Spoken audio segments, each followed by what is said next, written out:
श्री शांतिनाथ भगवान आनंद वरता आओ। श्री शांतिनाथ भगवान आनंद वरता परम शरण प्रभु आप। परम शरण प्रभु आप। श्री अचिरानंद महान आनंद वरता ओ। श्री अचिरानंद महान आनंद वरता श्री शांतिनाथ भगवान आनंद वरता ओ। श्री शांतिनाथ भगवान आनंद वरता तीन लोक सेवे सदा। तीन लोक सेवे सदा। श्री विश्वसन कुल भान आनंद वरता ओ। श्री विश्वसन कुल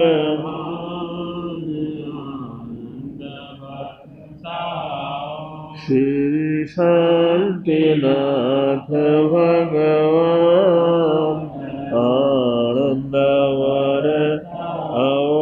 श्री शांतिनाथ भगवान सुख संपत्ति पावे सदा। सुख संपत्ति पावे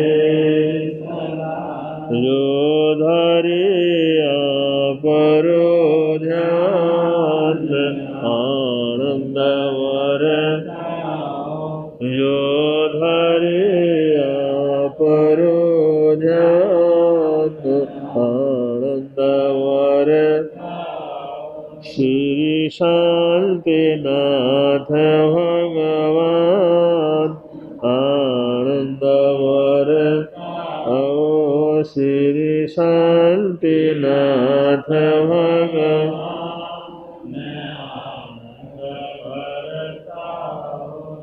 दुनिया के चराचर जीवों पर कर्मों ने जाल बिछाया है।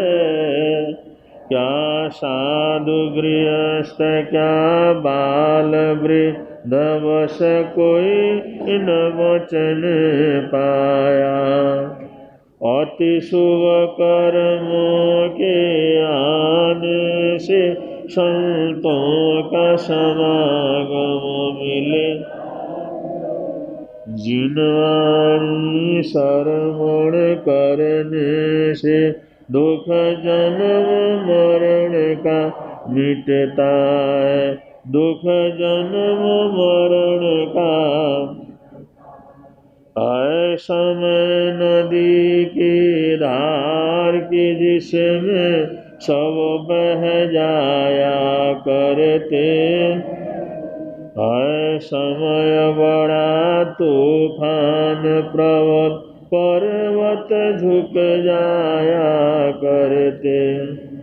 अक्सर दुनिया के लोग समय में चक्कर खाया करते।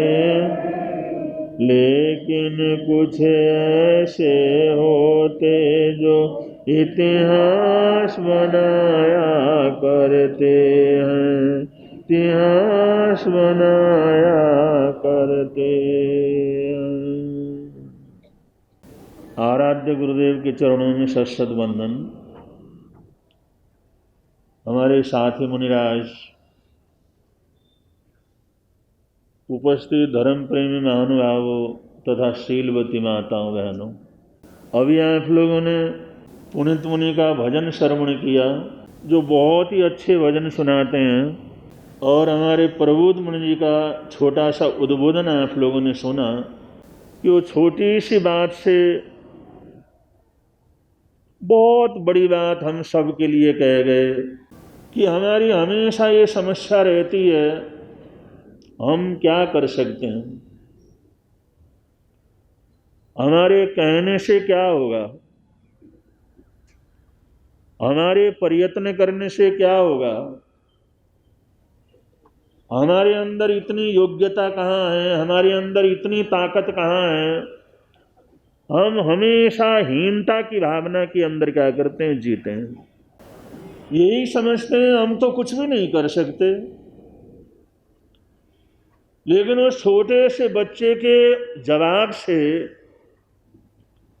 वो कितना परिवर्तन घटित हो सकता है, ये बहुत ही हृदय को स्पर्श करने वाला प्रसंग आप लोगों ने सुना कि अगर हम दुनिया के अंदर सब कुछ न कर सकें, जितने जीवों को बचा सकते हैं उनको तो फर्क पड़ ही जाता है, उनको तो नई जिंदगी मिल ही जाती, वो तो बच ही जाते हैं। भाई हम सारे को नहीं समझा सकते, सारे को जिला नहीं सकते, सारे को पानी के अंदर भेज नहीं सकते, लेकिन जितने को डालें उनका तो फर्क पड़ता है, उनको तो नई जिंदगी क्या कर जाती है, मिल जाती है। और वो हमारी छोटी सी बात का अनुसरण करने वाले एक के बाद अनुसरण करते रहे, तो इसी घटना से हजारों मछलियां जो बाहर रेत के अंदर थी वो सब पानी के अंदर क्या कर गई, चली गई। इसलिए शास्त्रकार कहते हैं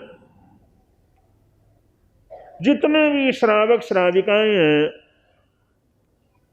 उनको अनर्थ दंड से बचना चाहिए, और कोई न कोई सार्थक चीज जरूर जीवन के अंदर कर लेना चाहिए। अब हम कितना कर सकते हैं, कितना नहीं कर सकते हैं, ये बात अलग है। कितना हमारे से होता है, कितना नहीं होता, ये बात अलग है। लेकिन करते हैं, कुछ न कुछ करते हैं, ये सबसे बड़ी बात क्या करती होती है। कुछ न कुछ तो करते हैं ना, जीवन के अंदर कुछ न कुछ करें। 8वां श्रावक का व्रत है जिसमें अर्थदंड और अनर्थ दंड का वर्णन है कि श्रावक श्राविकाओं को हमेशा अनर्थ दंड से बच करके रहना चाहिए। जिस चीज का कोई फायदा नहीं है, जिस चीज का कोई लाभ नहीं है, जिससे हमारे को कोई लाभ मिलने की स्थिति नहीं है, ऐसी चीजों के अंदर अड़े रहना, ऐसी चीजों को करते रहना, ऐसी चीजों के ऊपर दिमाग लगाना, ऐसी चीजों के अंदर समय लगाना जो किसी के लिए भी फायदेमंद न हो, ये सब अनर्थ दंड क्या करता है, कहलाता है।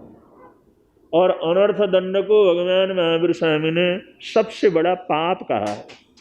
और हमारा ज़्यादा से ज़्यादा समय बहुत बार अनर्थ दंड के अंदर ही क्या करता है, चला जाता है। और ऐसे लोग पता नहीं दुनिया के अंदर कितने जो जीवन के अंदर कुछ नहीं कर पाते, जो कुछ नहीं करते।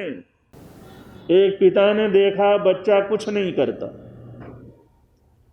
बोलो तो कुछ नहीं करता, समझाओ तो कुछ नहीं करता, बिल्कुल निठल्ला, न उसको कोई चिंता है न कोई फिक्र है। बहुत कुछ समझाया लेकिन अगले के समझ में कुछ नहीं आया। तो जिस समय वो कुछ मानता ही नहीं था, करता ही नहीं था, तो पिताजी कहने लगे, अरे भाई ठन पाल, कुछ तो कर लिया कर जिंदगी के अंदर, ऐसे ही बर्बाद हो जाएगा, ऐसे ही चला जाएगा। अरे ऐसे ठन गोपाल को कौन पूछेगा दुनिया में? 2 पैसे होंगे तब दुनिया के लोग पूछते हैं। तेरी जिंदगी तो ऐसी चली जाएगी, ऐसी चली जाएगी। वो 1-2 बार बोला तो उसी नाम से वो बच्चा प्रसिद्ध क्या कर गया, वो असली नाम तो भूल गए और सभी लोग उस लड़के को ठन पाल कहने लग गए। इंसान के पास कुछ न हो, कुछ न करता हो, बुराइयां हो, तो इंसान का नाम अपने आप क्या हो जाता है, खराब हो जाता है। अगर कुछ अच्छा करने लगे तो नाम अपने आप अच्छा हो जाता है। और पिताजी जिस समय चल बसे तो उसके मन के अंदर परिवर्तन आया। उसने कहा पिताजी चले गए, देखते देखते चले गए, छोड़ के चले गए, ये तो स्वप्न में भी सोचा नहीं था। उसके मन के अंदर बात लगी और उसने मेहनत करनी क्या करी, प्रारंभ की। और मेहनत करी, परिश्रम किया, रात दिन एक किया। अरे पिताजी के सामने तो कुछ नहीं किया, लेकिन मुझे कुछ न कुछ करना चाहिए। वो करते करते बहुत अच्छे पैसे वाला क्या कर गया, हो गया। समृद्धि भी बढ़ी, मान सम्मान भी बढ़ा, अपना मकान भी उसने बना लिया, अपनी दुकान भी नहीं खरीद ली, और सारा कुछ उसने चेंज क्या कर लिया। अब लोग उसको ठनठनपाल सेठ कहने लगे। वो पहले तो नाम बिगाड़ करके पूछते थे, अब सेठ जी कहने लगे। अब सब साधन हो गए तो बड़े अच्छे घर के अंदर उसकी शादी भी हो गई। बड़ी अच्छी पढ़ी लिखी सेठानी घर के अंदर आ गई, सब काम हो गया। गांव का मामला था, पानी भरने के लिए बाहर पनघट के अंदर जाना पड़ता था। और जिस समय वो पनघट के अंदर जाती थी पानी लेने के लिए, तो लोग कहते थे देखो ठनठनपाल की बहू पानी लेने के लिए जा रही है। तो उसको बहुत बुरा लगता। वो सोचती है नाम भी क्या है, ये मेरे पति ने नाम क्या रखा है अपना। अब कोई बोले तो भी अपने को शर्म आती। अरे दुनिया के अंदर इतने अच्छे अच्छे नाम हैं, लेकिन इनको एक नाम भी नहीं मिला। ठनठनपाल जो नाम रख रखा है, और लोग छोटे बड़े मेरे को कहते हैं ठनठनपाल की बहू, और मेरा नाम तो कोई पुकारता ही नहीं।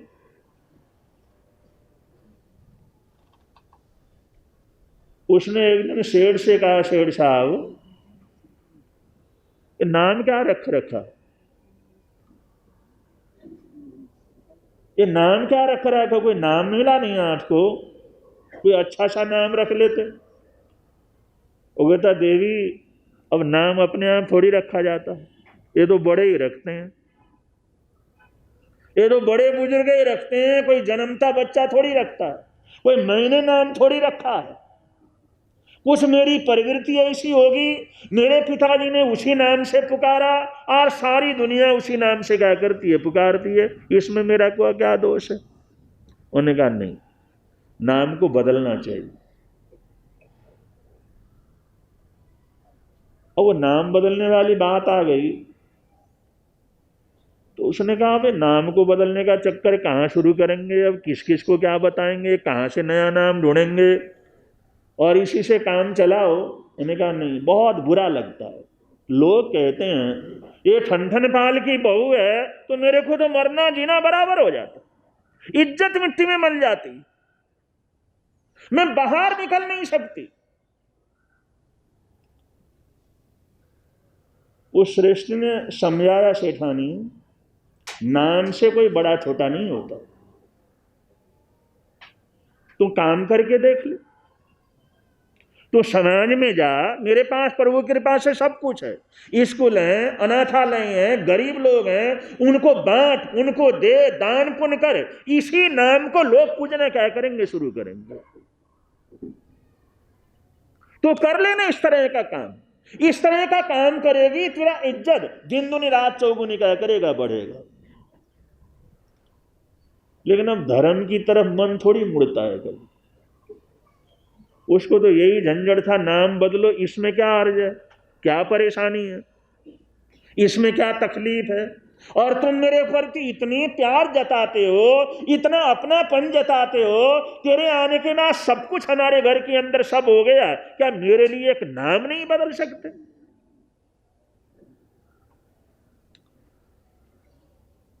उसने वकीलों से मुलाकात की, और उन लोगों से बातचीत की उसने कि ये नाम बदलना है, इसके लिए क्या करना चाहिए। वकीलों ने कहा सेठ साहब इस चक्कर में क्यों पड़ते, आज जितनी जमीन जायदाद है सब इस नाम से, कोर्ट कचहरी में जितने कागज हैं इस नाम से, रजिस्टर ये सब इस नाम के हैं, बैंकों के अंदर खाते चलते हैं इस नाम से चलते हैं, ये बदलने के चक्कर में आज का लाखों रुपया का नुकसान क्या कर जाएगा और झंझट बहुत बढ़ जाएगा। और लोग तो इसी नाम से पुकारेंगे, कौन सा बदलने के बाद सारे नाम से पुकारेंगे, जो पुराना चल रहा है उस नाम को कौन जो छोड़ेगा।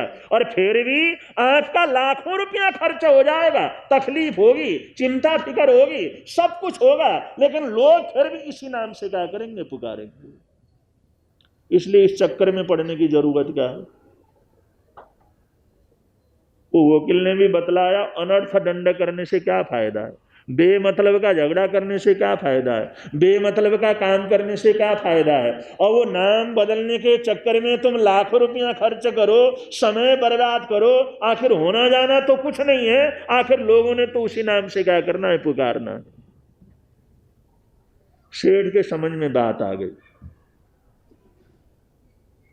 सेठानी ने पूछा वकील से बात कर ली, उन्होंने कहा कर तो ली उससे। उन्होंने कहा क्या बात हो गई। और वकील तो कहता है ये नाम बदलने के चक्कर में आप बहुत परेशानी में फंस जाओगे, बड़ा नुकसान हो जाएगा, बड़ी तकलीफ हो जाएगी। इसलिए वकील तो कहता है वे नाम बदलने का चक्कर क्या करो, छोड़ो।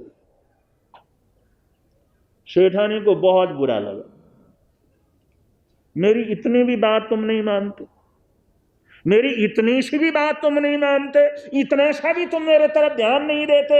उसका क्रोध बढ़ता चला गया, क्रोध बढ़ता चला गया। कसोई रसोई बनती, कभी नहीं बनती, कभी नमक ज्यादा, कभी बिल्कुल नहीं, कभी मिर्च ज्यादा, और रोज लड़ाई झगड़े का वातावरण क्या कर गया। आखिर झगड़ा बढ़ता चला गया, बढ़ता चला गया। एक दिन सेठानी ने जिस समय कहा इनके ऊपर तो बात चलती नहीं है, तो चुपचाप बैठे रहते हैं, उसने कहा इस घर के अंदर या तो तुम्हारा नाम रहेगा या तुम्हारी पत्नी रहेगी, और तुम चुन लो किसको रखना है, किसको घर से निकालना है। सेठ ने सोचा आज 2 पैसे हैं तो दुनिया मेरे पीछे, आज 2 पैसे हैं तो इज्जत है, अगर ये साधन न हो तो कोई इज्जत भी जीवन के अंदर नहीं है। और ये समझती नहीं है। उसने समझाने की चेष्टा की, लेकिन बात बढ़ गई। तो उसने कहा सेठानी अगर तेरे को रहता है, रहना है तो रह, अगर जाना है तेरी मर्जी, लेकिन नाम तो एक का एक क्या करेगा, रहेगा। ये बाप बाप का दिया हुआ है, इसको मैं क्या कर सकता, बदल नहीं सकता है। उसको ऐसा गुस्सा आया, ऐसे आसन पाटी फेंकी, और जैसी थी वैसे निकल करके घर से बाहर क्या कर गई। जब गुस्सा आता है तो आदमी आगा भी था कुछ भी क्या करता, सोचता नहीं। बहुत प्रेम से कही हुई बात वो भी समझ में नहीं आती। जब क्रोध ज़्यादा बढ़ता है, वैमनस्य ज़्यादा बढ़ता है और गुस्सा ज़्यादा बढ़ता है, तो इंसान लाभ अलाभ को कुछ भी क्या करता, देखता नहीं है। वो चली गई, निकल गई घर से। और जब तक उस गुस्से का प्रभाव रहा तब तक न उसको गर्मी लगी, न पत्थर लगे, न कांटे लगे, कुछ नहीं। वो रफ्तार के साथ चली गई। और किधर जा रही है, कहां जा रही है, किसके घर जा रही है, कहां जा करके रुकना है, क्या तेरे साथ साधन है, कुछ भी नहीं। और जब तक क्रोध रात चलती रही उस गर्मी के अंदर, जिस समय आगे जा करके बहुत थक गई, तो जो एक चबूतरे के ऊपर बैठी, ठंडी हवा चली और थकावट बहुत हो गई, तो इतने देर में क्रोध क्या हो गया था,